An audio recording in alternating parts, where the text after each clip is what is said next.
ఎంసీయూలో మన థోర్ చేసిన top 3 mistakes గురించి ఈ వీడియోలో చూడబోతున్నాం. నంబర్ 1, థోర్ యొక్క సెకండ్ పార్ట్ మూవీలో థోర్ ఆ ఈథర్ని తీసుకెళ్లి మ్యాలకిత్కి ఇచ్చింది ఒక పెద్ద తప్పు. మ్యాలకిత్ని ఒక ట్రాప్ లో ఇరికించాలని ట్రై చేస్తే అది మన థోర్ కే బ్యాక్ ఫైర్ అయ్యింది.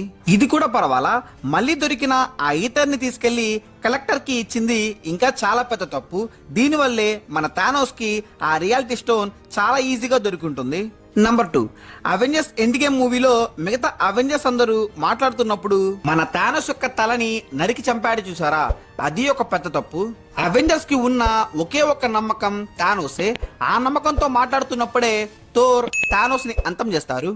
And number 3, Thor infinity war మూవీలో థానోస్ యొక్క తలపైన అటాక్ చేయబోయి అతని చెస్ట్ పైన అటాక్ చేసింది ఫస్ట్ తప్పు.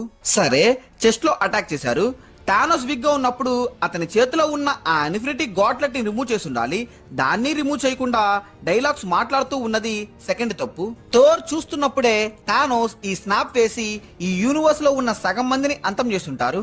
ఈ హాఫ్ యూనివర్స్ అంతం అవ్వడానికి థోర్ కూడా వన్ ఆఫ్ ద రీజన్.